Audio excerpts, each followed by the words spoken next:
In this video, we're going to go over one of the ways you can have a professional, full-service foam party setup from the beginning to the end.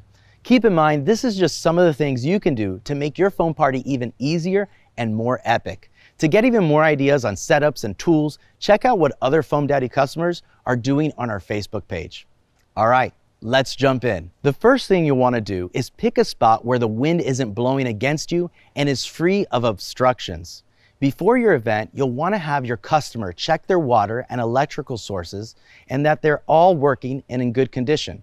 Make sure that their space is clear of obstructions like rocks, animal droppings, or anything potentially hazardous. This is a good time to tell you that we encourage you not to blow foam in a pool, as it's a huge liability. Once you pick your spot and you know your hoses and extension cords will reach, you'll want to mount your foam machine. Next up, you'll want to set up your tent with the backdrop. These two things alone will get people excited about what you're doing. A good place for the tent is centered between the back legs of the gator stand.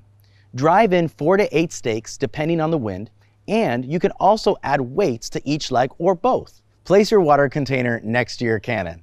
Next up is the Barricade, which can be set up independently from the tent with weights.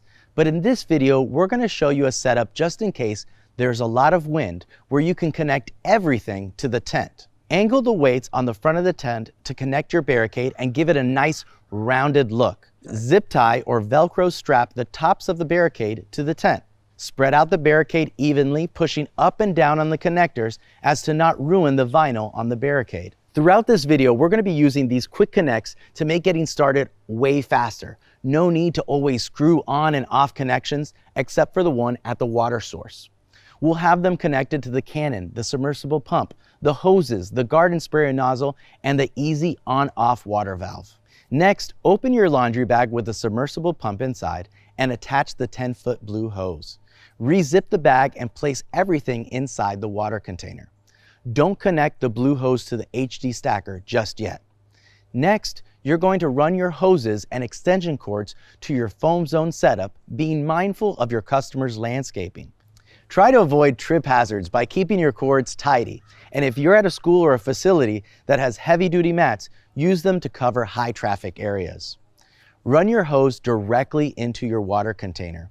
A quick tip, if you want to control the water flow closer to your container to make refilling during an event easier, you can connect a garden hose nozzle, which you can use afterwards to spray down any equipment. You can also add an on-off water valve closer to the top, but you'll need an extra 5-foot hose to go into your container. You can now turn on your water and begin to fill your container to about 40 gallons. Now add half a gallon of solution. You can also add this before filling up, but depending on water pressure, it could cause white foam to appear at the top of your bin. After it's filled, connect your remote control surge protector and make sure your remote is turned off. To mix the foam solution, you can stir it with a dowel rod, you can move the submersible pump up and down, or an easier way is to plug the submersible pump into the remote control section of your surge protector. Now take the open end of your blue hose and place it back into the water container. Turn on the sub pump. This will cause the pump to start mixing all the solution and also prime the system so that the flow of foam comes out much faster. After you have filtered it through, shut off the remote and connect the blue hose to the plumbing on the outside of the HD Pro Stacker. Connect the HD Pro Stacker to the surge protector. Flip the switch on the side of the cannon to turn on the fan. Attach the remote with some Velcro to the top of the cannon for an easier way to turn things on and off. Now you're ready to hit the switch on and watch the foam fly. But before you do, plug in your sound system into the always on section of your surge protector. Try and position your speaker on the side of the tent that the wind won't blow the foam into it. To be extra safe, you can always place it behind the tent backdrop.